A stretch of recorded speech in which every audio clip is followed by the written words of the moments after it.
Welcome to Baconsale! M. Night Shyamalan twisted. There's a girl in this episode.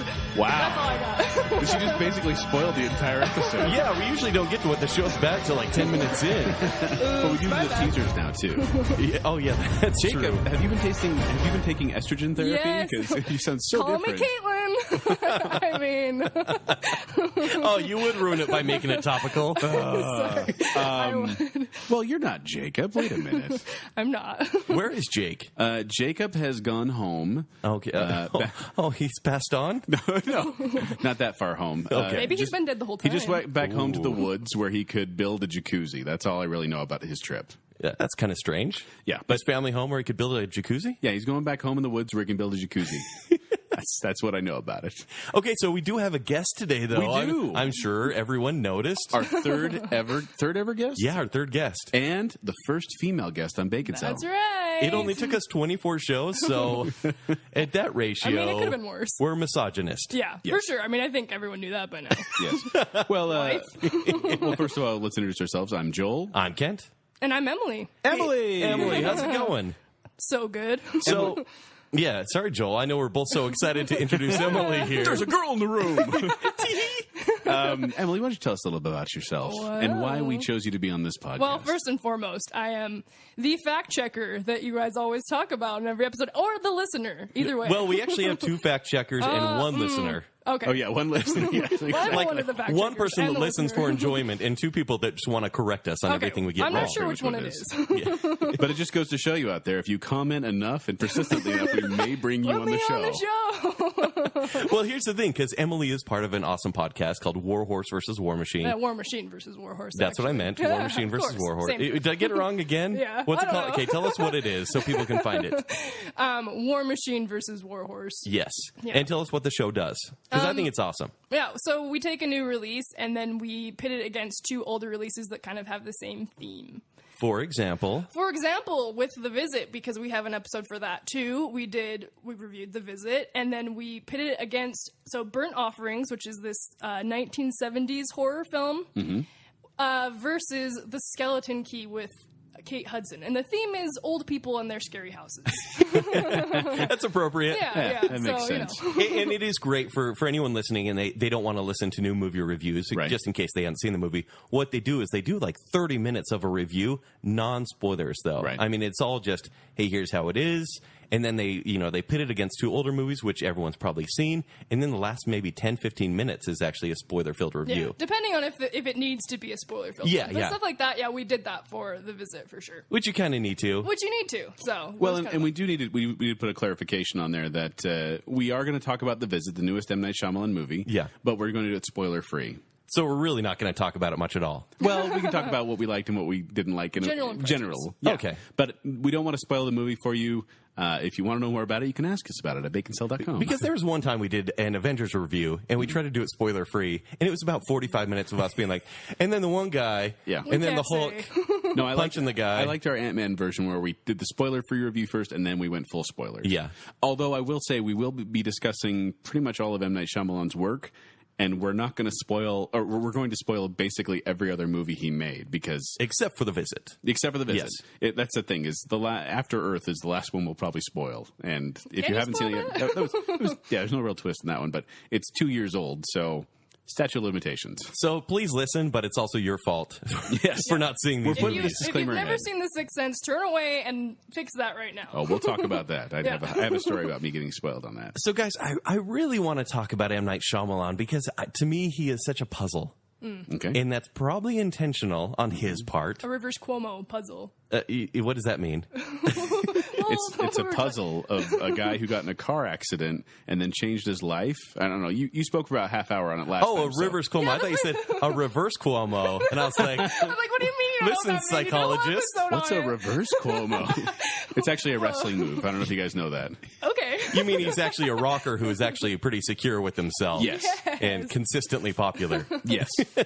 So I want to talk about the mystery of him because, as we well know, he was a great director, came out of the park, ready to swing, and then lost it. Swing away. Yeah. Well, Swing away indeed. yes, exactly. Because there was a time when it was like M. Night Shyamalan. The name meant it's going to be a freaky movie with a twist. When you heard it in the theaters, like when those trailers came out, they were big trailers, and people would be like, as soon as they heard them. But then now it's prominently like, displayed name by M. Night Shyamalan. Every time. Ooh, and he wanted to be the next Spielberg. He wanted his name to mean something. Well, not and only did he want it to happen, he actually said that to people. He's like, I'm the next Spielberg. I'm the next Hitchcock. Yeah. But then now his name has become kind of a hiss and a byword. Yeah, it's kind of weird. It's like M. Night Shyamalan. Oh, yeah, okay, we'll see what he can do. Yeah. In fact, his last big movie before The Visit, After Earth, you didn't even know his name was attached to it. Did it even have from the producer of or from the director of? No, it was just Will Smith and his son, Jaden Smith. Is that what it said on the poster? Will Smith and his son. Will Smith and son. Yeah, exactly. That's pretty much what it was. Now, so I do want to kind of go, before we get into the whole meat of the matter, let's kind of describe his movies in short, if we could. Right, and we'll go through them just quickly one by one with the ones he directed. Should we stick to just directed? Yeah, just directed, but I mean, we will have to mention one, which is kind of his baby, but he produced it. Right, Stuart Little. Yeah. She's All That. She ghost wrote that. Can we talk about that? He says he ghost wrote it. That's actually a lie. But the screenwriter, the She's All That screenwriter. You're already shocked, huh? Yeah, the screenwriter. He said that he ghost wrote She's All That, the classic. I just blanked on her name. What's her name? Rachel Cook. Rachel Lee Cook. Yes. That nerdy girl turned hot girl. Typical movie. Who was never all that she takes off to start with. Yeah, seriously. Yeah. But he said that he ghost wrote that, but then the screenwriter actually came out and said, I never worked with M. Night Shyamalan. I wrote this. So who knows? Well, but he actually only wrote Stuart Little. He didn't produce Stuart Little, so we won't talk about that. Yeah. But just to run down, I'm just going to run down the names real quick, and then we'll go back and discuss them. Why would anyone claim She's All That? I don't know. I'm serious. Anyway, sorry. But it looks like he's directed, I want to say 10? 11? No, he's done 11. Yeah, 11. So, Praying with Anger, his first movie, then Wide Awake, The Sixth Sense, Unbreakable, Signs, The Village, Lady in the Water, The Happening, The Last Airbender, After Earth, and then The Visit. So we're going to start with this third movie because that's really when things started happening for him. 1999 is when that was his year when he did Stuart Little. Stop it. This is now a Stuart Little podcast. Yes, The Sixth Sense, 1999. Now, I will say up front that I did not see The Sixth Sense in theaters. Was it during your dark age? It was. Joel had a dark age. It took him. Had to take him to rehab. It was when, and I've said this before, I was on a mission. Also, the opposite of rehab. Okay, sure. Exactly, and so I didn't see it in theaters. And in fact, I'm just going to tell this story right off the bat. Yeah, no, please do. So I was I was on my mission, and my brother wrote me and said, "There's this movie called The Sixth Sense. I do not want you to talk to anyone about this movie." He says, "I'm not telling you anything. Don't talk about it. Don't listen to other people talking about it. But you need to watch it when you get home." The Sixth Sense. And I'm that's impossible. Well, right? Missionaries come in, and every time they said The Sixth Sense, I'd walk out of the room. And they're like, this movie, The Sixth Sense. And I'm like, no, la, la, la, la. And they plug my ears and walk away. That guy? He's offended. Yeah. Ghost movies. I don't want to hear about movies on my mission. It's media. Which I was obsessed with. But then this elder who was going home, this missionary who was going home, so he'd been there longer than I had, which means he hadn't seen it either. And he was going home, and I gave him a word of advice. And I said, hey, when you get home, I don't know anything about it, but my brother said you should watch the movie The Sixth Sense. And he said, quote, "Oh, is that the movie where Bruce Willis had a big shotgun wound in his back and he was dead the whole time?" And I just went, I don't know. Spoiled. Kill that guy. Seriously. It was the first movie I watched when I came home. And I was thoroughly impressed, but I knew the twist at the end. I hoped he hadn't ruined it for me, but he did ruin it for me. So there's my impression of The Sixth Sense is that. That was my memory of The Sixth Sense. I would say about a quarter of the population of the nation actually have that same sort of thing where they hadn't seen the movie yet, but people were so excited that first weekend to tell everyone to go see this that they accidentally or purposely spoiled the movie for everyone else. Yeah. Because that is the movie you think of. Big movie spoiler. It's The Sixth Sense. Yeah, and a lot of his movies are like that, where they have these spoilers, and you can still enjoy it. Like, I still enjoy watching The Sixth Sense every time I watch it, but if you know the spoiler, it does kind of change the movie. Yeah, that sucks, because that's a different movie the first time you watch it, and then you can't ever see that movie again. Yeah, through the same eyes, right? Yeah, exactly. Yeah. But I will say you do want to, though. Like, you want to watch that the second time and be like, what did I miss that first time? Yeah. And watch if he ever touches anything or, interacts with his wife or the mom or anything. And it's pretty well crafted. It really is. Well, I mean, that's kind of why it was so well received. I mean, it really is, I would say, a great movie. Yeah. Oh, you would. Yeah, and I did. If I leap to say this because it's a great movie. Oh, geez, I'm super controversial. And if I may say, Thanks for humbling me, Emily. That's awesome. it was nominated for Best Picture. Yeah, which is It crazy. was. I was about to add that too. That like this guy who's a laughingstock didn't he get nominated for Best Director as well? Yes, he did. Yeah. So like, But this is 1999. He was there. It was nominated for the Best Picture, and I would say it probably should have won. what won that year? That year, it was American Beauty. I'll go through. It was American Beauty won, and then the nominees were The Cider House Rules, Green Mile, Insider, and The Sixth Sense. And it's between Sixth Sense and Green Mile. But I'll tell you this: people still talk about The Sixth Sense. Yeah. They don't talk about American Beauty. Well, you do because you said you'll never watch it. I don't want to watch that. You're going to watch it. I don't want to watch it. Don't you doing that Best Picture thing? Yeah. There's a couple that I'm like, do I really have to watch that one? Because based on everything I know, I don't really want to see it. Yeah. But anyway, that's a whole different podcast. Neither here nor there. But I mean, yeah, this movie got a lot of acclaim, and it's one of the few movies too that actually increased in popularity as it was in theaters. So did Science actually. Well, it came out as this like sleeper hit. No one knew what it was, and then it slowly built as it went on, and it started making more money the second and third weeks than it did the first week. Oh, man. I believe. Good times. Yeah. 99 was a good year. Yeah, it really was. I would say one of the best years in cinema, personally. 99? Yeah. Really? Matrix, Fight Club, Yeah. Oh, okay. Sixth Sense. That's right. All the way. The Phantom Menace. And you ruined 1999. Oh, it's gone. No, because here's the thing. Why did you do that? I found some facts. And The The Sixth Haunting. Sense was the second highest grossing film of 1999 behind Star Wars. So this That's little major. this little movie no Yeah. one really knew what about. Almost as much indie. money as Star Wars. Well, it's funny because everyone calls this his breakthrough movie, and it was his third movie, and people tend to think of it as his first. Yeah. Well, because it's his breakthrough role. I mean, we don't really talk about actors in their minor roles. It's like this is their breakthrough role. Yeah, that's true. Kind of like Christopher Nolan too. Just like we'll start with Memento and forget the other ones. Yeah, well, exactly. Yeah, there's only following, but that's it. Well, yeah, the other one. And I think I will be discussing Christopher Nolan and Shyamalan as we go on. Okay. Man, this could be like 3 hours long, to be honest with you. No, And honestly, the reason I wanted to bring Emily on the show, this is the Bling. reason. Bling. This is Bling. Bling. fun fact. She wrote a college paper on M. Night Shyamalan. She did. That's the reason. Tell us about that. Well, okay, actually, I'm trying to think if it was a paper versus I did a presentation, and I did both. I think. Did people laugh when you started talking about him? No. What year was this? 11th I grade. graduated. No, I Just graduated kidding. in 2011, so it probably was. So this is Probably 2009. I would say. so this is When I did post Failure. goodness. Yeah, I- this is yeah. I did a class that was post-apocalyptic science fiction. But I don't think it was that class actually. But it was this one. I think it was actually religion and film at BYU. Okay. And we were taking two scenes and comparing them. And so I took a really similar scene from The Happening versus a similar scene in The Signs and showing like The why does Signs? this one have. Did you just say the signs? Yeah, she Did called I? it Oh the my gosh, it's your fault. Before the podcast started, he called it The Signs. I did. Yeah, you did on record though. So. Yeah, this is recorded. I know. I saw the signs and they opened up my eyes. I saw them. Who are you, Joel? Yeah, she basically just turned into me right then. Anyway, back to college. Yes. You were the one that brought it up. It's Yeah, it's yeah, not yeah, even that okay, fine, interesting tell of a us. story, but I just compared two scenes, one from Signs and one from The Happening, where showing how he has these two family scenes, but somehow along the way he's doing the same thing, but like there's no heart there.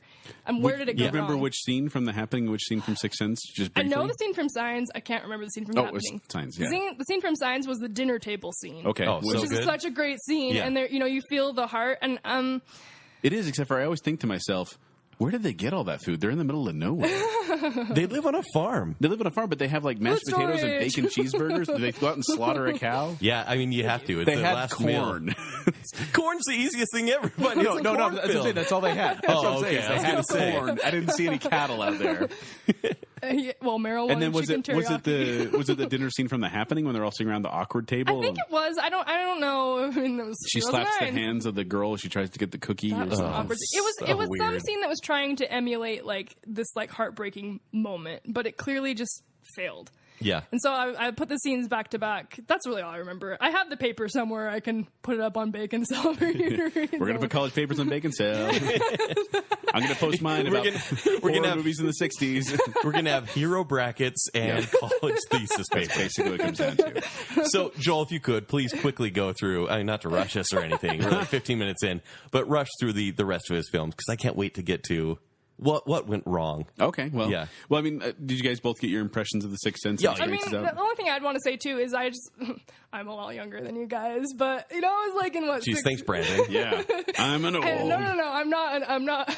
You're a millennial. not. It's okay. So are you, I don't actually. normally have this beard. It looks old.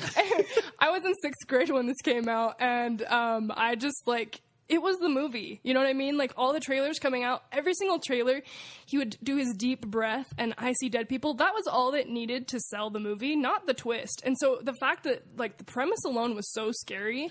Well, so... No, go ahead. You're talking. The premise alone was so scary that was enough. And, then the fact that it, did this major twist, it was a game changer of a film. It was huge. It was one of the biggest films. Well, and that's what I love about it, is that it's not just jump scares. It's atmospheric horror. I mean, you feel uncomfortable the entire time. Yeah. And you don't know why. They really don't show anything for the first half of the movie. And it's funny because, we watch it again, and it's so obvious when he says, I see dead people, cut to Bruce Willis, and zoom into Bruce Willis. Yeah. And it's you get that, audience? Yeah, and I read a thing where the studio was actually worried, well, you're giving it away. Yeah. But as a viewer, you don't really notice that. Yeah. And on rewatch now, it's a different film to me because, it was this horror film the first time. And now, I just really love the emotion between the mother and the son. Yeah, it gets me every time. It's a great relationship. Yeah, I really like that relationship between mother and son. Me too. I think Colette... Toni Collette. Thank you. And she was nominated too. Yeah. Supporting actress. Wow. She should have won. I had no idea. It got a lot of critical love, and it got a did. lot of financial love, and it's no wonder that he was able to then move on to Unbreakable. His blank check, essentially. I In mean, 2000. Disney was saying, hey, you made a fantastic movie. And he's like, yeah, I want to work with Bruce Willis again. Cool. Do whatever you need. And then he made Unbreakable. Mm-hmm. Which, if we're going to talk about Rivers Cuomo, I mean, this is his Pinkerton. It is. Right It kind of here. is, It yeah. is. I mean, he Good made a analogy. movie that critics were like, oh, came out of left field. It's good, but it's left field. It was just so unusual. Yeah. And Unbreakable has it's in my mind as one of the great examples of why I like to not know anything about a movie going into it. Yeah. It came out in 2000. I still wasn't home.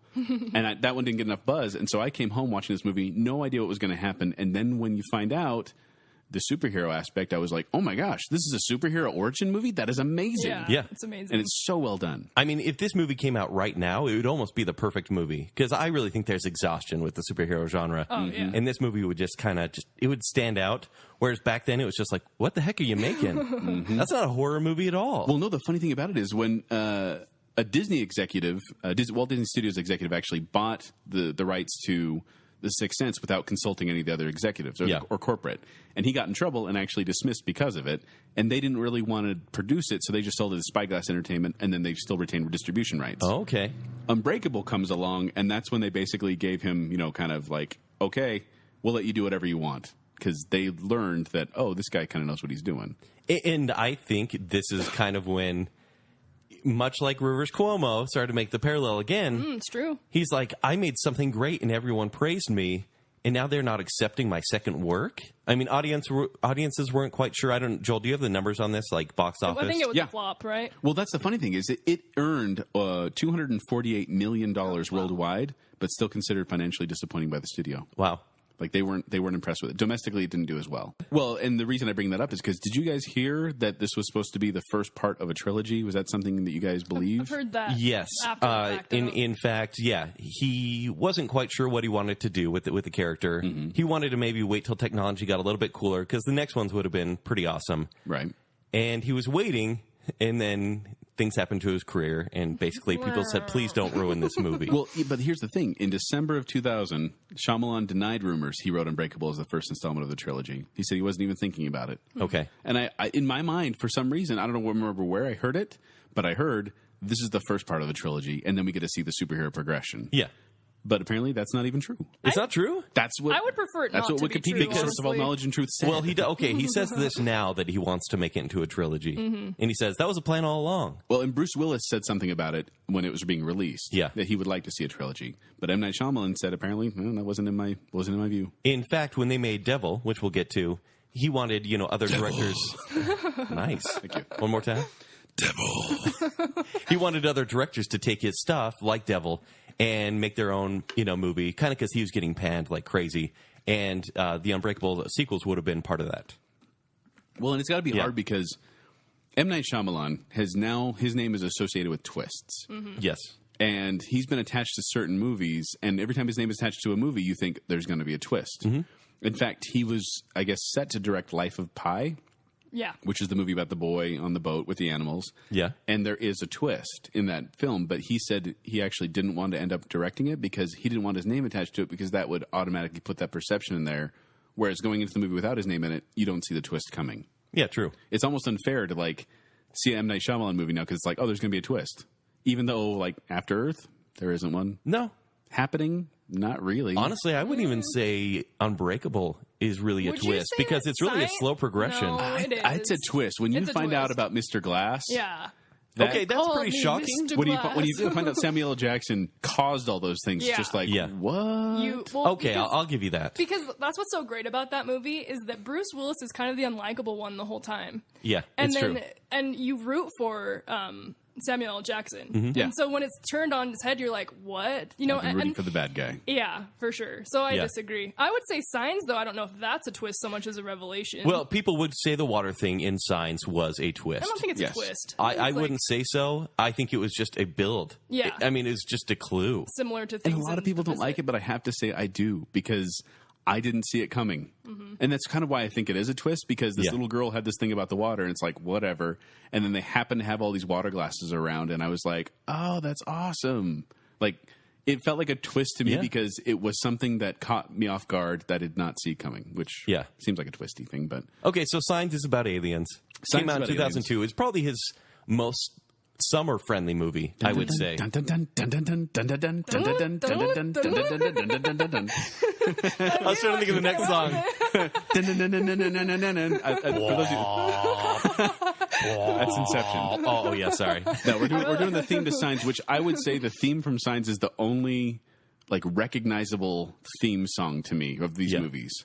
I can't think of the ones for the other because they're all that more atmospheric. James I Newton can Howard. think of The Village just because it is very pretty. But It is you're very right, pretty. it is very But atmospheric. even then, it's just like violins. Yeah. But- Yeah. yeah. So Unbreakable, not Unbreakable. Excuse me. We're talking about Signs. So Signs, alien movie, Mel Gibson, Joaquin Phoenix. Pretty fun and actually kind of scary, but many people don't like it. And I would say half the people I know that know Show-malan don't like this movie. Well, and just as a point of reference here, so I looked up the box office numbers and the Rotten Tomato numbers for each Yeah. one of these movies. Signs is the second highest grossing film that he made. Yeah. Sixth Sense being first. Okay. Signs is second. You want to know what's third? After Last Airbender. It's The Last Oh, Airbender with $131 million. Most of that international. Not All a right, lot that of makes American sense. Global audiences. films. Yeah. I say that the most demeaning way. Yeah, but and it's funny too because then so Sixth Sense, Signs, Last Airbender, top 3 highest grossing. You look at the Rotten Tomato score and it's Sixth Sense, Signs, Unbreakable. So Signs did pretty well according to Yeah. a it lot was of, a popcorn film. I remember when it came out, it held the box office, the highest grossing box office weekend for a month. I remember seeing the ads that it kept going, and I was really excited because I was a huge well, Shyamalan it was fan Mel all the time. Gibson, it was Joaquin Yeah, Phoenix, Yeah. it was And fun. It was fun. it came out in a great time for PG-13 horror, and I know it sounds weird to say that, knowing what we know about Signs, but it was scary. And then it was followed a few months later by The Ring. It was a good time for scary movies. Yeah. was. And the thing I like about Signs, I'm not aliens have never really scared me. Ghosts, Yeah. zombies, yes, but aliens not so much. But this movie had moments of pure terror, and I remember specifically, and it's talked about by a lot of people, but the Brazilian party, Yes. Yeah. the little shaky cam footage, the Joaquin Bigfoot Phoenix footage, in the closet. and it was so well built that the moment it's building up, and then when you finally actually see the blurry alien, it's horrifying. Yeah. I would say that was probably the most scary part of the entire movie. Now I'm going to take this back to college because that's when this came out, and I remember I bought it on DVD, and I would just take it everywhere. And we'd basically make it an activity because, college, trying to socialize. Yep. We'd make little tin hats. I made a tin hat in college, too. Did you? Okay. Yeah, I absolutely That's funny. did. Yeah. It's kind of cute. Yeah, that's cute. I think Signs is like the perfect blend of comedy and suspense. It's like, to me, I think it's one of his most accessible films, but because of either the twist or the design of the aliens, the special effects, whatever you want to blame it on, there's a lot of people that it's off-putting to, I think I don't know why. People don't like that they actually show the aliens, but the majority of people say, aliens are stupid. They come to a water planet and they get killed by water. Holy cow, you're offending so many people we talked to today. That's what everyone says. No, I mean, they have a valid point. That is almost Shyamalan's voice. The Earth is 70% water, but you know what I think it is? I think it was like, some alien executive was like, let's go to Earth, and they go there and they're like, this is 70% water, and he's like, well, we're here anyway, and the boss said to go, so invade! I look at Signs as a companion piece to Independence Day, and I know I've poo-pooed on Independence Day come on. a lot. You did. But because it's just so global and not about America. Just kidding. But it's just so big that this movie is as small as you can go. It's a home under siege, and that's what I love about it. It's so good, because then you get the impression of it's happening all over the world, but I love that you have this one family to focus on. Yeah. It's the birds, but aliens. Yes. Because it's that whole family, in this house, the claustrophobia, sorry. I was going to say, I'd compare The Happening to the birds more than I would Signs to the birds, but understandable. I said the alien version of it. You did. So, yeah, I think Signs, I think it's got some great moments in it.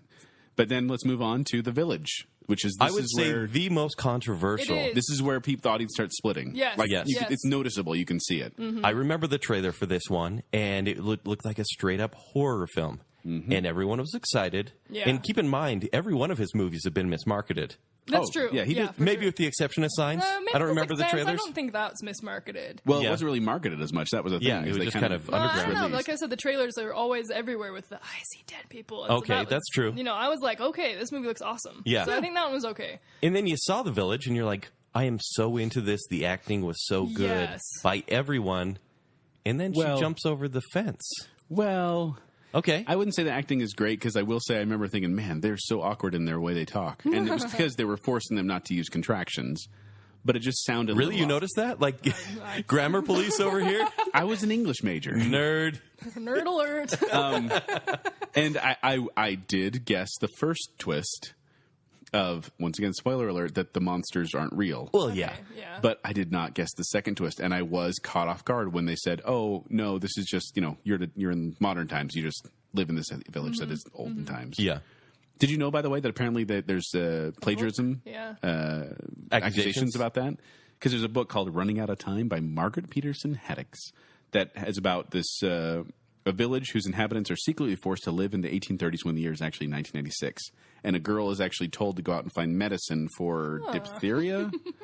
I think it is, or something like that. They have some disease, diphtheria or something like that, and she has to go out. Some organ trail disease. But it's much more focused on the outside world. And so there is some similarities, but also I read the plot and I was like, I could see that, but, This, I think, is the point where I started thinking, man, M. Night Shyamalan is a great storyteller, but maybe not the best movie maker. So, George Lucas? A little bit, yeah. Okay. Like, I think if M. Night Shyamalan wrote a book of short, scary stories, I'd be all over that. I think it would be a sensational book. Which leads up to... No, wait. Before we move on to The Village, or from The Village, I do want to mention that it's very dividing, but it always holds a special place in my heart, Kent. Oh, no, why? Because I wrote a parody of it. One of my first major parodies. I was in a comedy group at BYU called Divine Comedy. Okay. And we wrote a parody of The Village called The Bubble. And it was about this group of individuals that feared the color red, didn't ever go outside of their bubble, and when someone gets a cut, they need some rubbing alcohol to clean it, but there's no alcohol in all of Utah Valley. And they fear the color red. They fear the color red. And so on the nose a little bit. Like it is. It's very, but it fits so perfectly. There's a school rivalry between the U of U and BYU for everyone. Yes. And so it fit that so well. And I wrote this parody and I put a lot of heart into it. And you wrote it? Me and a buddy of mine wrote it. So Ryan, if you're out there listening, do you have video? I do. It's on YouTube, actually. Ooh. Okay. If you go to YouTube and just look for The Bubble Divine Comedy, I think there's like 2 different versions on there from different nights. But there is a twist at the end, too. I will say that. We made sure to put it in there. Okay. But The Village is kind of excited. The Village, even though it's not my favorite, it's still a good movie. Okay. So then let's move on to Lady in the Water. The trailers for Lady in the Water were very exciting because it said a bedtime story by M. Night Shyamalan. Even though people were burned by the end of The Village, right? They said, "Holy cow! I don't remember this is going to be awesome." I don't remember what movie I was seeing, but I remember at that exact moment it was this trailer, and everyone's like, "Whatever," and it says a bedtime story, and then the music changed darker, and it says by M. Night Shyamalan, and the audience audibly oohed. They're like, ooh. That's not happening anymore. No, it's sad, or people will boo almost. Yeah, or laugh like, "Oh, great." Yeah. You know, I don't know, Emily. Do you remember watching Lady in the Water in the theater? I remember watching Lady in the Water in the theater. Yes, I do. Yes, I remember. So you guys saw it in theaters? Yeah, we saw it in theaters, and we were huge Shyamalan fans, and we were still like, no, like.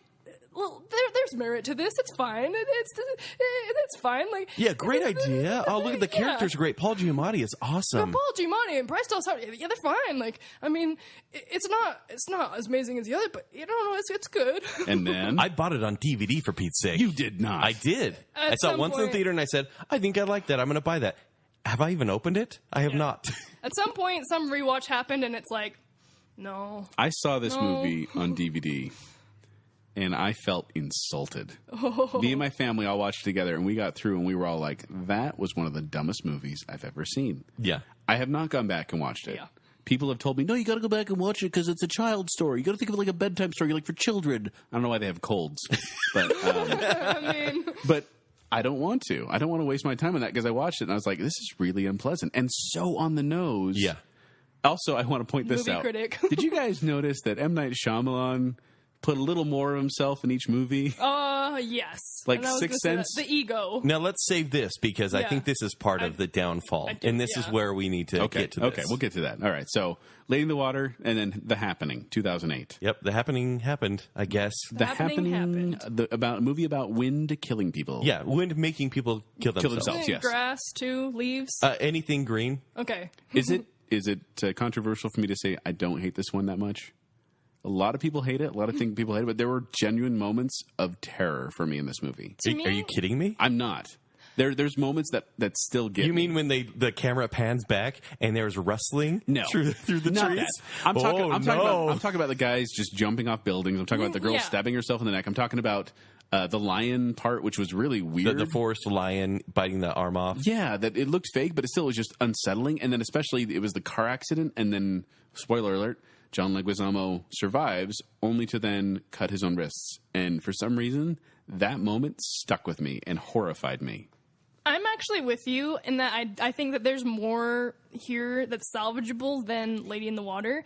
But I kind of feel like The Happening almost is like a rough draft or screen outline, like a screenplay outline turned into a movie. Like there's no depth. They just like put it, like he just was like, this is the idea that could be a movie, and then just made it into a movie. But like what? But did not flesh out anyone. Did not try to flesh out anyone or anything, any character. What? No. We need some guy to be a really smart teacher. What? No. Yeah, that's exactly Mark Wahlberg. What? No.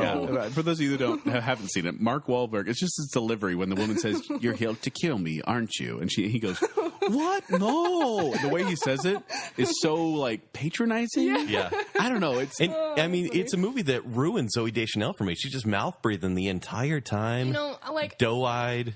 I just have to bad. think. So I'm an editor as a profession, and I have to copy editor, film editor, a video editor. Okay. Yes. So like I have to think because I've seen her give really good performances, such as 500 Days of Summer, which happens to be one of my favorite movies. Indeed. And anyway, we can discuss that another day. But anyway, I've seen her give like decent performances, so I have to feel like this editor, I don't know, like, or she could have gotten George Lucas. She could have, because if you think about it, Natalie Portman, I still think the same thing about her. Honestly, like I feel like there has to be like. Maybe is that a thing? Floor. Getting George Lucas? I think so because it just seems like George Lucas has all these great actors and they all come off so wooden in the Star Wars. It's Samuel L. Jackson, Hayden Christensen.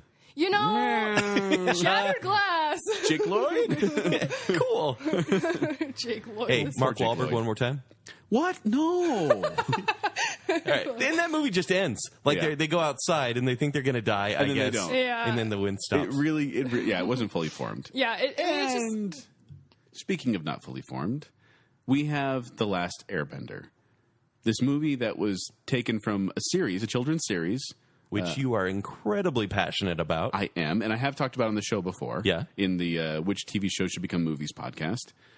Which is funny. Yeah. Yes, because it was, But it's this hugely rich, fleshed out story over 20-something episodes, and they took those 20 episodes and turned it into a 90-minute movie. Yeah. And when they got after him, why'd you condense it so much? Why'd you make it 90 minutes? And he's like, all my films are 90 minutes. That was his excuse for why he cut down so much of the story. Ugh. But let's get into The Last Airbender, which they couldn't call Avatar because of the movie Avatar. Yeah. And so they went with just The Last Airbender, which I remember seeing the trailers for this. I did not watch The Last Airbender, the TV show, until, I don't know, like 2011, so well after it was done. Yeah. But I remember seeing the trailers for this movie, which came out in 2010, and being like, I don't know what that's about, and I don't really want to watch it. I mean, I thought it was pretty cool when it first came out. Like, probably more than Lady in the Water. Like, I thought the special effects were pretty awesome. It was really cool when Aang was really white, and they pronounced his name wrong. Ong. Even though they call him Aang for the entire series, let's call him Ong. I like that they had Jasper from the Twilight series. What? No. Sokka. No. Guys, this is the worst movie. It is. Speaking of what, no, that girl from Last Airbender is Mark Wahlberg's daughter. What? Is it? No. In real life? No, sorry, in Transformers 4. Oh. The new okay. Transformers. Is it? No. It is. I looked her The up. hussy in Transformers 4. It is. The girl in the last... Is the Katara? Girl, yeah, I don't know their names.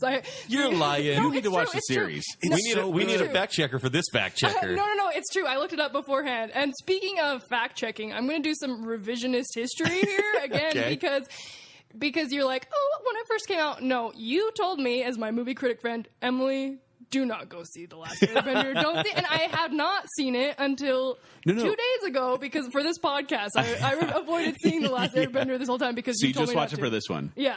Well, and I'm not saying watch the. You And shouldn't while watch I the watched movie. it, I thought that girl looks familiar. Who is she? Looked her up. The girl in Transformers. But please don't judge the series based. Have you seen the series? I can't help it. Okay, well, don't. But people at work, same thing. They're like, you have to see it. It's so great. You have to. I've heard that people that didn't watch the series didn't hate the movie as much, but people that watched the series, yeah, that's hated what it. I've heard too. Yeah. Because Shyamalan apparently came across the show because his daughter wanted to be Katara for Halloween, the main girl. okay. And he's like, "What's this show?" And then he said, once I saw the amazing world Mike and Brian created, I knew it would make a great feature film. And then he went into the pitch room and said, "Here's what I want to do. I want to take this beloved children's series that everyone's loved and suck all the fun out of it, and just focus on the special effects." That's the movie. And the studio went, good job. Because the movie, the series is funny. Like, there are clever moments, and it's not just, Jason Rathbone looking fish-eyed and being like, Jackson. Katara. What was it? Jackson Rathbone. I don't care. He's not an actor I need to remember. Yeah, that's true. Sorry if you're listening, Jackson. That reminds me of, is Lily Sobieski dead? She is, by the way. Yeah, I still feel bad about getting Lily Sobieski and Julia Stiles mixed up. But this really, it's just, and the worst part is that this made money. That bugs me so much. And it was mostly international, but I mean, the kid, the main kid, Ong, as they call him in the movie. Yeah. Noah Ringer. He took a month of acting classes before he did the movie. That was it. Because he hired him based on the fact that he kind of looked like Aang, and then he knew martial arts. Ugh. And then they made him into an actor, or tried to. Yeah. Terrible. So then following that... Yes. Oh, I do want to say one more Yes. thing. Is that the creators actually told the voice of Prince Zuko. Mm-hmm. In the cartoon, Prince Zuko is actually voiced by Rufio from Hook. Oh, really? Yeah. Oh, awesome. Yeah. And actually, Katara is Anne from Arrested Development. Okay, makes Her? sense. There you go. I was hoping someone would do that. Well done. You're welcome. But anyway, apparently the creators told Rufio, his real name is Dante Bosco, but they told him not to see it. And they said that the creators officially said that they would like to pretend the film doesn't exist. And yet they're making a sequel. All right, we'll talk about that. Maybe they won't. Let's not get crazy. Right, okay, let's jump to the next one. And his next film that he directed was After Earth, Yes. which I watched for this podcast. Yeah, I'm sorry, you guys. I know I made you watch the M. Night Shyamalan movies you missed. Yeah, I hadn't seen it, and it was good that I saw it, but no real twist. And I'll tell you what, Yeah. the way to direct a movie and to get people to really love the movie is to make the actors not have any emotion at all. especially course. one of the most charismatic actors of our generation, Yeah. Will Smith. Yeah. Not Jaden. No. You're gonna do like a woo or something. Welcome to Earth. Or not Earth. But the movie's about these creatures, apparently, that sense fear, and so they say, okay, don't show fear. Yeah. Fine, but do you have to shut off every other emotion, too? Because he's, like, not emoting at all. Well, and it was kind of a bait and switch. I mean, you have Will Smith in your movie, and then he's just literally phoning it in from Wreckage. Yeah. And Jaden Smith, one of the most unlikable people, Right. next to the Kardashians in Hollywood, Yeah. as your lead kid. Yeah. That's bad. Among basically George Lucas, because the CG in this movie, which is prevalent, was awful. I don't know if I'd go as far as awful. It's on par with Avatar, the James Cameron one. Really? It felt like the same. I mean, that's kind of a low blow I to actually Avatar. agree with you, and Yeah. I think that is a deserved low blow. Yeah, no, I agree with that. But I mean, even Will Smith has said that he considers this the most painful failure of his career. Yeah. Oh, and Mark Wahlberg, Same thing. he has actually gone on record. I don't want to quote him, but he did not like The Happening, and he just kind of said, "Forget this movie." He's been in a lot of bad movies. Yeah. No. All right. And then after all that, we come to The Visit. The Visit. All right. Who wants to start us off? Are we getting into it right now? Spoiler-free review. Spoiler-free review. Okay. Should I go first? You go Grandmother's first. house. All right. Yeah, ladies first, Kent. Go. Oh, thanks. Aw, shucks. We actually have a lady here. I mean, maybe we should go with that. I'm okay with that. Emily, you want to go first? Yeah. Okay, well, let's think. So we all saw the visit together and went with Kent and Yeah. to the screening. We did. And Are we going to talk about what happened after? we should, We but should. not right now. I can't get into that right now. This movie had a lot of hype the last week or so. I'd been seeing a lot of really positive reviews, and so it seemed like, people are saying, M. Night's back. But did you see a lot of advertising? Because this movie kind of came out of nowhere. I did see some advertising, and I thought the advertising sucked, honestly. And I was like, okay, this movie's going to suck. But then I heard positive word of mouth, and so Yeah. so I was excited. But almost immediately, I thought this movie sucked. And I was like, oh my gosh, what have people been saying? This is a Was it the total rapping kid? dud. Yes, Oh, the rapping kid. kid. Immediately, They have I'm a just character. like, oh The gosh. kid, I don't remember his name, from Alexander and the Tyler. Temple, No Good, Very Bad Day. He's in this. Yeah. And he's a freestyle rapper where they say, give me a topic. And this isn't really spoiler, but they say, give me a topic, and he raps and whatever. And I thought the same thing. I'm Yeah, like, my heart just like dropped. I was like, Really? what is this? a Oh, rapping gosh, kid this in is awful. 2015. I Yeah. wanted him to die so bad. We all did. Yeah. And I don't even know at what point it happened. Some point, but it was a long time. That movie took a long time to get clicking. Yeah. Yeah. We would agree. At the same time. And then once it did, I don't know when it happened, but I was just kind of just reveling in the absurdity of it. And I was just like, you know what? Okay, I can roll with this. This is kind of entertaining, and I'm kind of enjoying myself. But it was totally ridiculous. Yeah. Okay. So he basically filmed this in secret. M. Night Shyamalan did. Pretty much. Like, no one really knew what he was doing, well, except the studio and everything, but... Except for the studio And and the the crew actors, and the maybe, cast. yeah. And Well, his there's probably a mom crew and of, like, 4 people. It was made for $5 million. anyone who's paying attention on social media. Yeah. Well, like, found footage movies, they're made for very little, and they usually... Whatever they make is profit Yeah. at that point. And Yeah. especially with the marketing of this movie has been very minimal. It will be a success. It will be. And granted, he's had successes with crappy Budget movies. of so that's $5 fine. million. Yeah. Which is, he hasn't had a $5 million movie since Wide Awake in 1998. Wow. Yeah. That's crazy. So... His highest budget, by the way, Stuart Little. Stop it. No, it's not. Stop it. It's The Last Airbender. But I was right there with you. Like, 30 or 45 minutes in, I'm just like, oh, come on. But I'm watching it going, okay, I know it's building up to something like a Paranormal Activity sort of found footage Right. thing. I know we're going to get to the evening and things are going to be weird. Right. And I was like, is this good? I don't know. Am I so biased in my... That we want it to Kind be. and I don't hate Shyamalan. I just feel betrayed by M. Night Shyamalan because honestly, he was my favorite director He for was. years. He Really? was. Yeah. He was your Nolan before Nolan He was was. Nolan? Exactly. And that's That's why... why he talked himself into liking Lady in the Water so much. He just convinced himself it was so good. Kind of So like wrong. The Dark Knight Rises. Just kidding. Yes! High five. Just kidding. I guys like are The Dark dumb. Knight Rises. I'm sorry. Wow. By the way, in case all of you were wondering how to spell Shyamalan, I actually put together a phonetic device to spell his name right, because I could never do it. Okay. It's Shyamalan.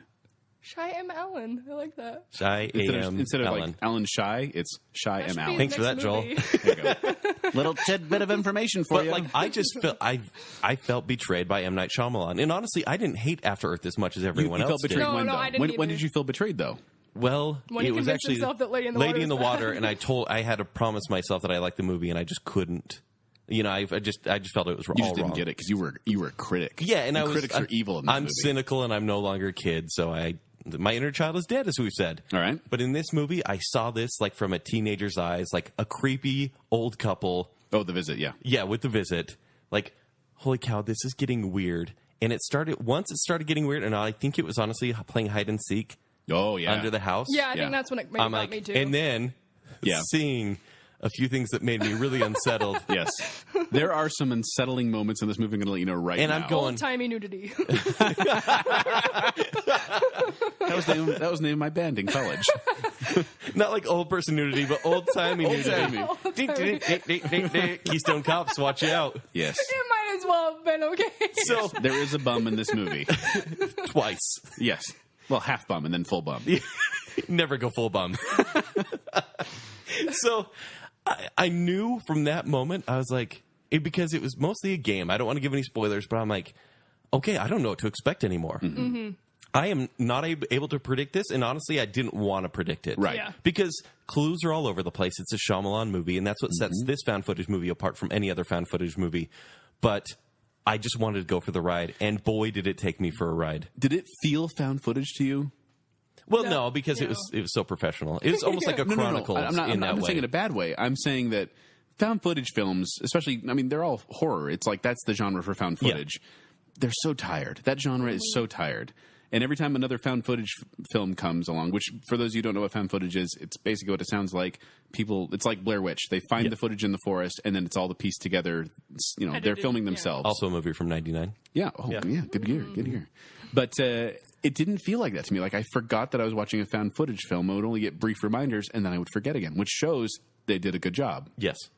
So they didn't. And yes, they didn't rely on that. I think they did a good job. I think he did a good job. So are you saying? He's back. Wait. Wait. Okay. I'll let you go. Are you saying this is a return to form? I'm saying it's a sign. Signs? I mean, It's the sign. It's the sign. The signs. It's leading in the right direction. Yeah. He doesn't have my trust back. This is so weird. It's like a personal relationship. It is. It feels It like is. it. It feels like it. I want to, but I don't know if I'm ready. So you've been burned before. He's been burned by him. Honestly, He's the director Joel, that burned him. every time I see a Nolan film, I am like, nope, this is going to be his Village, or this is going to be his Lady in the Water. This is where I'm going to see the decline. And I'm surprised every time when it's not. Then And it's people not, would it's not just disagree, yourself like convincing yourself Interstellar or that that it's gonna sort be of good? thing.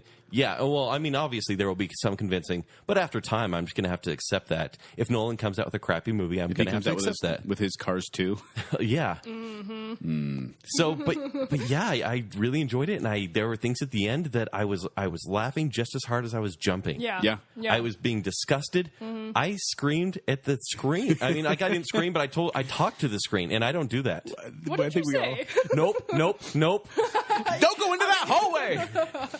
These Yeah, two, the nope. and Joel, I want you to continue with your review. These two, there was a moment, and I would say it's one of the scariest jump scares in a found For a footage different movie. way. Yeah. Right? And you guys jumped so high. that I had Ken. I put my hand on my heart to feel how fast my heart was racing, and Ken looked over, and I'm over there just being like, "Oh my stars and garters!" Like guys I know I looked dumb, and I did yell like that jump part, that big jump part. I yelled at the screen, went, "Ah, come on!" Yeah. I mean, But I will say that my part of it. Yeah. First half, I was not into this movie. Agreed. I was annoyed by the characters. I was like, that's not how teenagers speak. I don't want a rapping kid. I was annoyed that I thought all the scares were going to be jump scares. I did too. And they were for a Yeah. while. And I don't think that's a good horror movie. A good horror movie needs to make you scared, not just make you jump. And I think that's what I was like, oh, great, it's just a jumpy movie. And then second half, I'm not going to say things, but it changed. And there is some serious discomfort going on when the audience is aware of what's happening, but the people in the movie are not. Or they are, but Yeah. yeah, I don't want to go into it. Yes. And that changed the movie for me and flipped it over to the positive, where I was like, I am in. My palms are sweating. I am nervous. And there are certain parts of this movie that will haunt me for a very long time. In a really different way. It than depends. usual.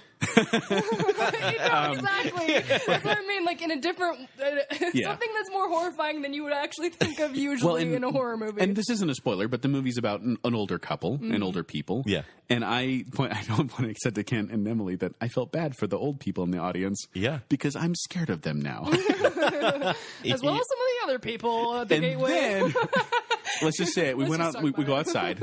I'll just talk. I'll go very briefly. We go outside after, and we briefly talked about this movie. We didn't want to give each other's opinions of it. So this is the first time in hearing that we all liked it. Am I right in saying that? Yeah. And so we're out there discussing it, and then this young woman walks up to us, and she's kind of looking at me weird. And I thought maybe she recognized me from, college or high school or the comedy bubble. group And so I went, Baconsale, for that matter. recognize my voice.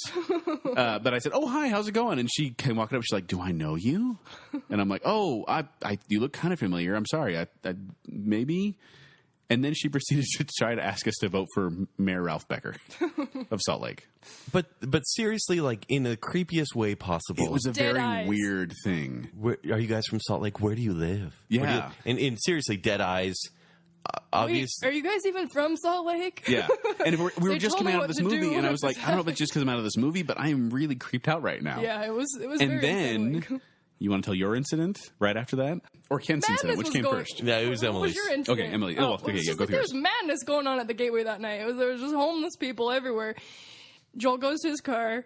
Kent goes to his, and I'm alone there, single white female, driving home. We're pretty nice. Hey, Emily, could you drop us off at our cars first? Basically, you walk alone. And this homeless guy just jumps out in front of my car, waving his sign for me to give him money. And I was just like, where are all these people coming from? Kent said he tried to get into your car. Yeah, didn't he try to grab the handle or something?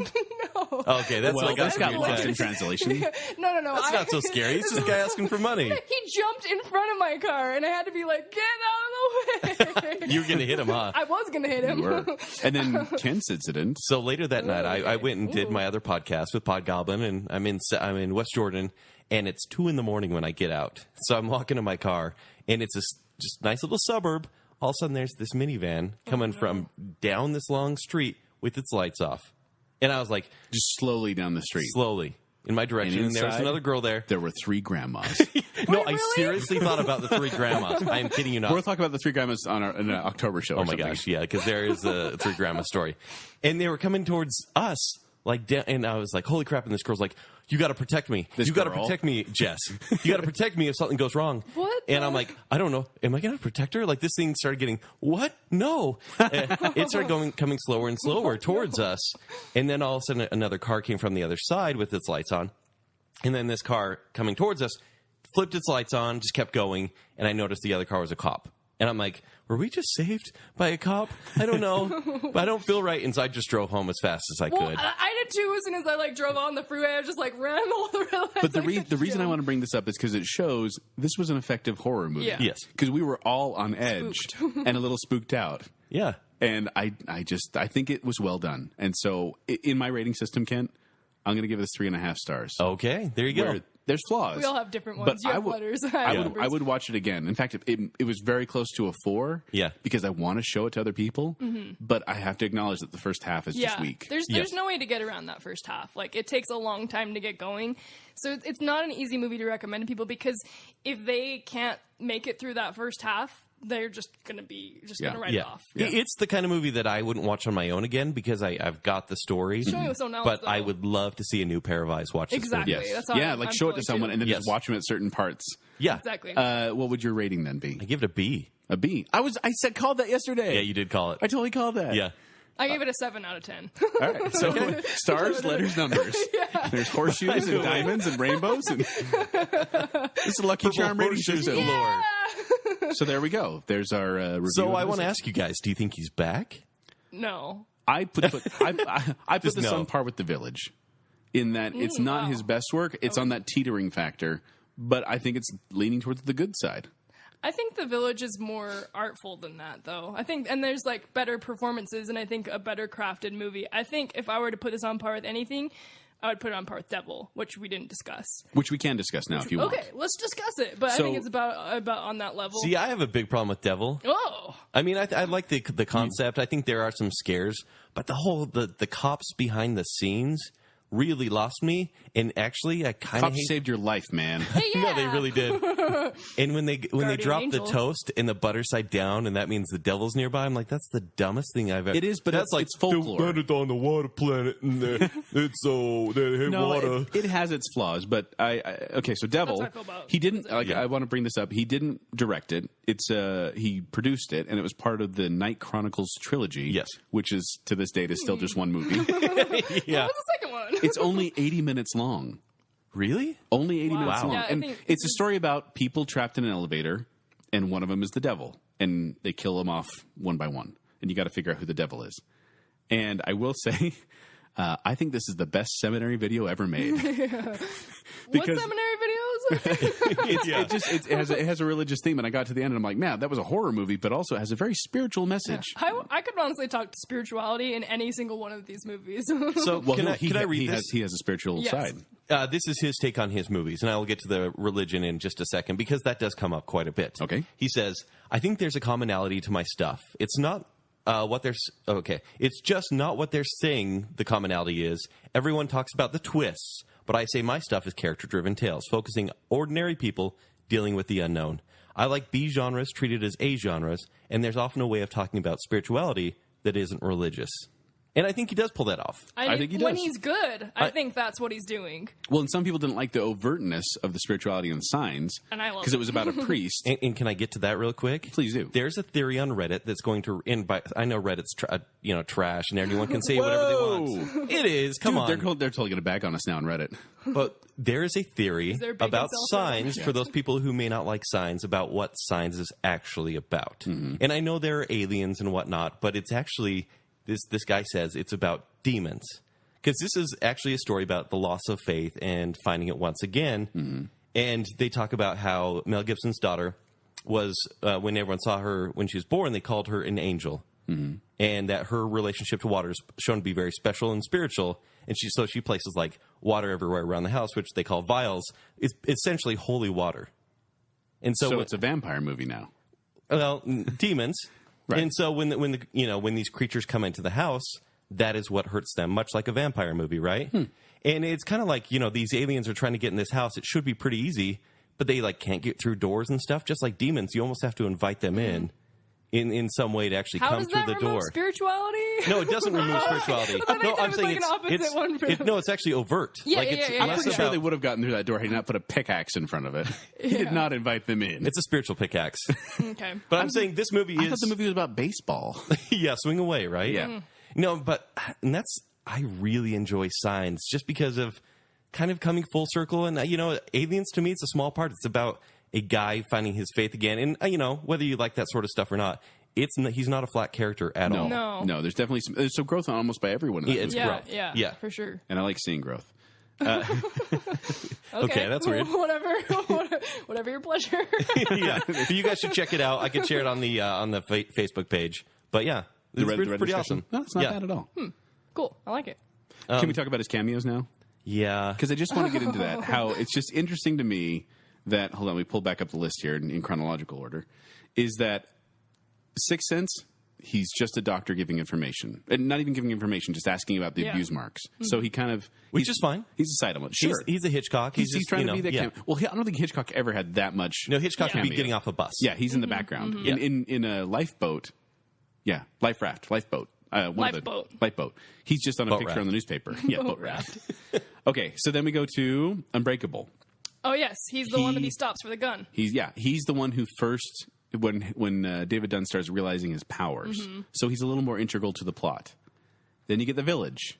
He's the one who explains the plot at the end. Yeah. Who explains the twist. Mr. Exposition. Sure, it's just a reflection of him, but it's just like it's just annoying. And that's Oh, yeah, when we the noticed it was a reflection. bit too much. And then Lady in the Water, he is a main He's character. the savior. Not only is, you're right. As Emily has said, I mean, like, that movie, And many people think it was his response to the reception that Lady in the Water eventually got. Yeah.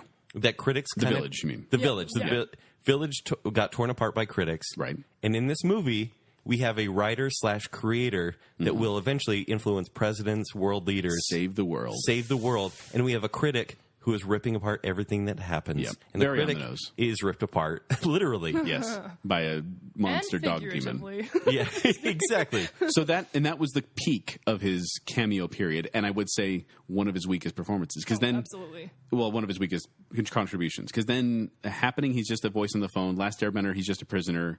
I don't think he's in Devil, and no, he's not in Devil, and he's not in After Earth, and he's not in The Visit. So maybe he learned his lesson, and maybe the amount of Shyamalan in a movie is related to how crappy the movie is. Yeah, it's like Although it's not entirely math true, because problem. Last Airbender, he's barely in it, and it's terrible. Yeah. But I think we all kind of agree then that The Village was the tipping point, and Lady in the Water is on the side of crap, whereas everything else is on the side of good. And this may be The Visit may be a swing back up to good. Yeah. I would say so. I'm close. Okay. I feel like I don't have that many problems with The Village, really. I think it's actually quite... Like, I would say that the first 3 films of his are great to near masterpieces, and I think The Village is pretty good. But so, like, I think that there's issues with it for sure. Okay. But so, like, I think that's the first time that there started to be issues, but I wouldn't go as far as saying, like, a teetering point. I would say that it fully happened with, I think, the reaction to The Village pushed him to create Lady in the Water, which caused his downfall. That's my hypothesis. Yeah. Well, he got so into himself with The Village, and then the hate came in, and he was so mad about it that it's almost like he went the other way. Like, he wouldn't listen to anything. And any script he did, which actually comes up with Lady in the Water, Right. if it wasn't received well, which it wasn't, he just took it that much worse. And I don't know if you, in your research, Joel, if you looked up the Valentine's Day Massacre, as they call it. No. So in his book, he describes meeting with Disney executives, because that's who he worked with before. Right. They distributed his movies, and like you said, they passed on a few, and then, Yeah. but he was under the Disney umbrella. Mostly Touchstone. But Disney umbrella. Yeah. So he sends his script for Lady in the Water to this woman named Nina Jacobson, one of the execs at Disney, sends it to her like at 2 a.m. She doesn't read it immediately. He gets really, really upset and says, "We need to talk now." So he meets her for dinner with a few other people. They meet at dinner, and she's like, "Hey, you know what? The script is kind of weird for Lady in the Water. You know, like the plot, I'm not sure where it's going. And honestly, your cameo is a mess. I don't want you to have your cameo at all. Really? Otherwise, the movie's okay. But so could you work with us a little bit? Like, we'd like to help you." And he got mad. Yeah. It was a big, stroke to his ego, or sorry, the opposite. Hit to his ego. Yeah. And, he's like, "Oh, I'm not changing anything. I'm not changing anything." They're like, no, we're happy to release this movie even the way you want it to go. We just don't get it. We don't get it, and we hear some consultation, and he's like, "Nope, you guys are out of here." They leave, and it says he was in tears, and he says, "I will never see you guys again. I'll never work with you again." Menage. That he's in tears? But he should have listened. That he's a That's for crazy dang person. sure. Like, I'm not saying studio involvement is ever, like, the best thing, but, like, In this case. As George Lucas has proven, like, you don't want yes men. You No, want you do someone to not. be like, that doesn't work. Yeah. That's not marketable. And Lady in the Water shows it. Yeah. Yeah. Absolutely. I agree that What I a think tragedy. I think that retaliation writing and ego are a dangerous combination. Yes. Because that's what happens. You look at George Lucas, once again, to bring it back to that. He didn't direct Empire, for example, No. or he didn't direct Return of the Jedi He ghost either. directed it, from what I've heard. Yeah, but he decided I'm gonna direct all the new ones, and I think it was his ego, and I don't know. Also, I have a theory that he wrote M. Night Shyamalan, jumping back to him, wrote, direct, and produced all those first couple movies. Yes. I think it burned him out.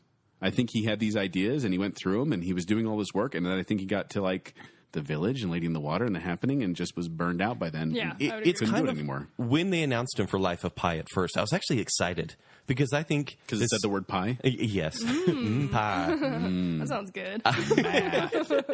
Are we all hungry? What? Yeah. I just want to do some math. Oh little no, bit, no. Maths? Math with an A. But I was ready to see him take on someone else's material because I think he's a great director. I think the cinematographers he chooses are great.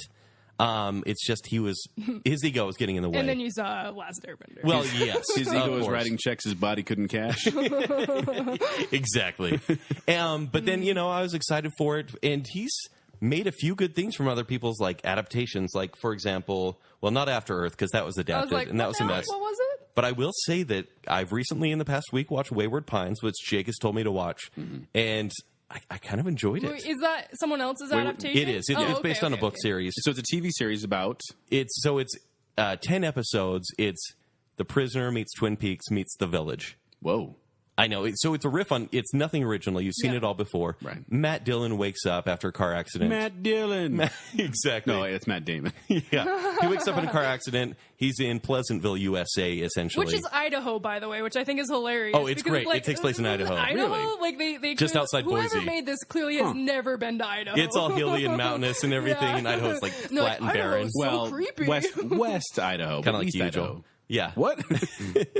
So, yeah, he wakes up. The town is obviously mysterious. There's something else going on. And if you watch the first episode, it kind of just gives you the twist at the very end of the episode. Okay. It says no one's getting out. There's a fence around the town and everything. Yeah, pilots, they want to put that at the end. And it goes a little bit deeper, a little bit, I'm not going to say creepier, but a little bit more messed up. But it's just kind of a, hey, how do I get out of here? Who do I trust? And it kind of goes back and forth. Okay. And it's decent. He only directed the first episode, and then he was producer. But still, this is another step in the right direction. But producer, I mean, let's just clarify. Producer just means I give you money and I have some say in the final product. He said, he talked to every director for the episodes, and he said, what do you expect from this? Like, what do you picture if you were in this town? And that's kind of his input that he had. Yeah. But the fact that he's willing to work on these projects that actually are okay makes me excited. So would you say Wayward Pines is a watch? It's kind of a tier 2 show. Okay. For going there. But it's a watch. It's 10 episodes, and it's I think it will just go one season. Where do you because find it is a standalone story. Is it on Netflix or? It will be on Netflix. Not yet. Okay. So, yeah. Okay. That's fine. I mean, I don't know. What do you guys think? So you said he's not back. You said he's not back yet. I went with you.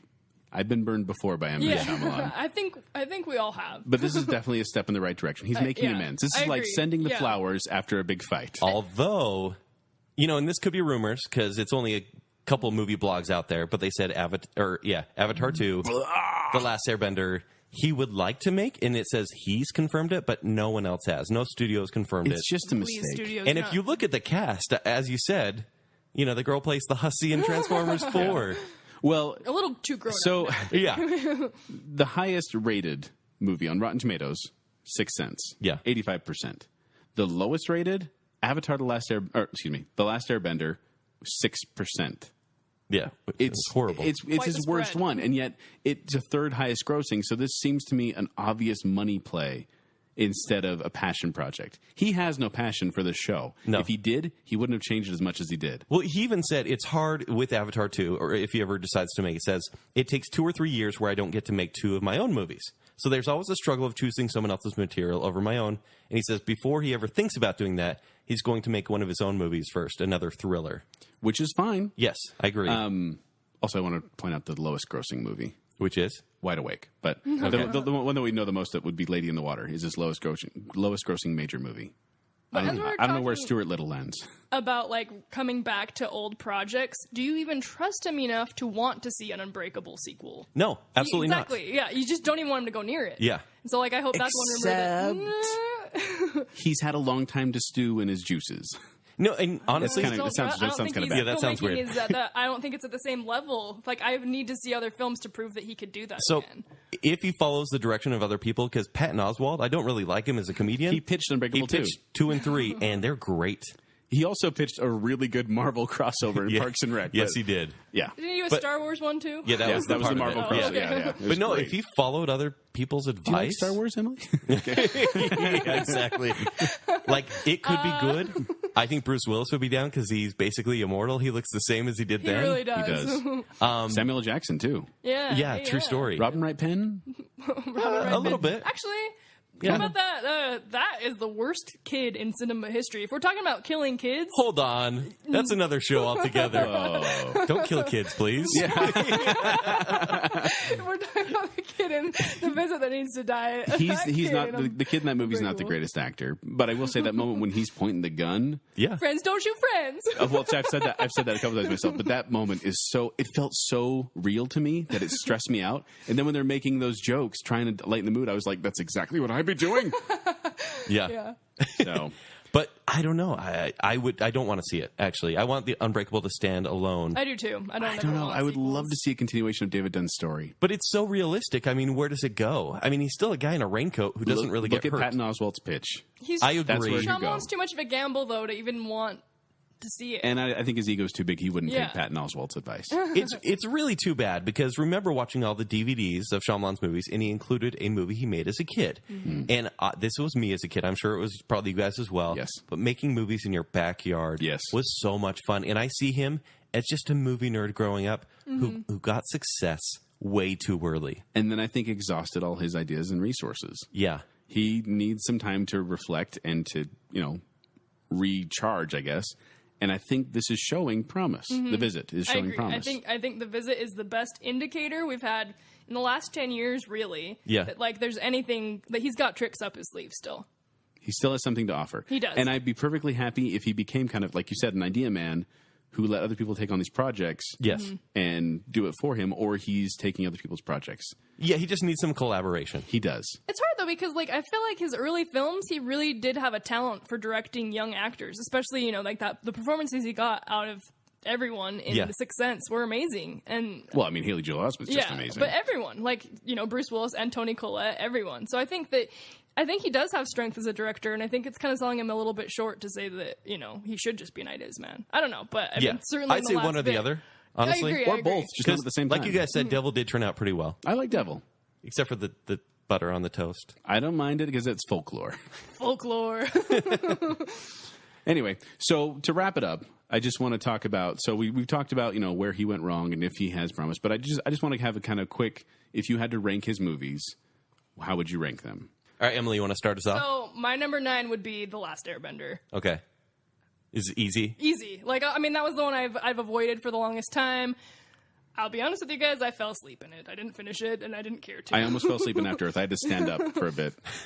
Emily, can I ask you a favor, though? Yes. Will you please watch the series? Just the first... He asked the same of me, and I've now seen the first season. And you're not the first to have asked. It's pretty good. I know, but I'm asking you on the air, on record. Oh. Will you watch the Last Airbender series? Maybe. In the next year? The next year, sure. Okay. Do you want to ask me to watch seasons 2 and 3? Will you watch the dang DVDs I gave you? I'll think about Book 2? You jerk. Yeah.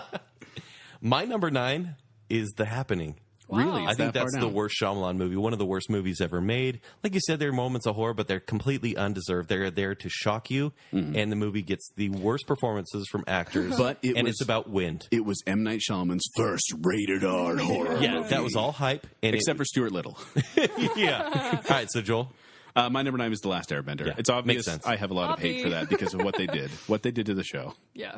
Okay, so my number 8, I think Lady in the Water. I think... Wow, that much hate? Yeah. Okay. It's the one that betrayed us. Okay. All right, thinking about that now, maybe. I'll get personal. Yeah. It's the one that betrayed us, and when I think about it, it's just... The fact that I convinced myself into liking it, I'm ashamed of. And it's just stupid. It's stupid. Okay. All right, Kent? Mine is The Last Airbender. It's bad, so I'm but yeah, not quite the worst. I'm with Emily, Lady in the Water. Okay. Number 7. The Happening. So, see, I don't think it's as bad as you because, like I said, it's like this rough draft of a movie that if it could have been fleshed out, maybe, and somehow if he would have gotten better performances out of everyone, I don't think it's as bad as the other Maybe two. if the trees were more like the trees from Evil Dead 2. Yeah. Jeez, no. Family friendly. That would be really, really scary. Yeah. And it would make sense why Zooey Deschanel's so dead in the eyes. No, stop. All right, my number 7 is After Earth. It's not good at all. It's not as bad as everyone says, but it's just lifeless. Kind of like Zooey Deschanel's eyes? Yes, exactly. My number 7 is The Happening. Yeah. Emily and I are spot on. Twinsies. Yeah, maybe you guys should just go one after the other. So apparently, okay, 6? 6 After Earth. After Earth? Yeah. Mine's Lady in the Water because, well, I can't believe that's that high. no, it's that high because every score by James Newton Howard, like he's a That is super a good talented score. composer, and it's a good score. I'm not giving a score. I'm number telling you, 6. if you're having a Halloween party, just put the soundtrack of Sixth Sense onto the background, and it will it's atmospheric horror. It's Yeah. so good. And I did appreciate the moments when Paul Giamatti kind of became a child. Giamatti? Paul Giamatti became a child. It was kind of fun to watch because he's a good actor He's a big in baby. a bad movie. Yeah. Well, Yeah. no. All right, guys, I'm sure you have the next one. Number The same 5? matches. The Visit. The Visit. You guys suck. Slash tied with It's right Devil, there. I'm putting it. It's better. It's better than After Earth. It's better than The Happening. I think it's on the good side. All right, I'm going to disagree and say The Visit is my number 5. That's what we You're said. gonna I know. I'm just disagree. kidding. We're all 5s? Yeah. All right. Number 4. Number 4. Number 4, The Village. The Village. I want to join you in the party. Number It's like 3. not even my number 4, but still. Number 3. Unbreakable. Signs. Oh, Sixth Sense. We're on. What? This is where we diverge. Sixth Sense is your number 3? Yep. Get Okay. out. Get Yep. out of town. All right. Okay. You guys are mad at me like I betrayed you. Apparently. I mean, come on. No, which one would I rather pull out? It's my next 2. Sixth Sense for me it's a great movie, but it's not one I want to rewatch again and again. You're an awful person. Okay, I agree with that.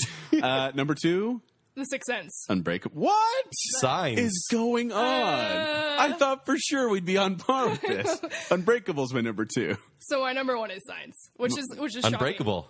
Sixth Sense. Ah, I like it. That's awesome. I did not Okay. anticipate that. Like honestly, it was funny to me how his movies, like they're basically in order. It's like Sixth Sense, Unbreakable, Signs, The Village, and then it flips to The Visit. Can I if this is based on my favorites, not best. If I was saying best, I would actually have the same list as you, and I would say number 1, Sixth So you're Sense. saying my number list 2. is best? Yeah, I would say no. Really, Don't say that to I'm Joel. sorry, it's Don't true. do that. No, it's I have to be on the show with him week after week. My list is best, Kent. It's true though. That's. I was gonna actually ask beforehand if it was best or favorite because. Cutting that out.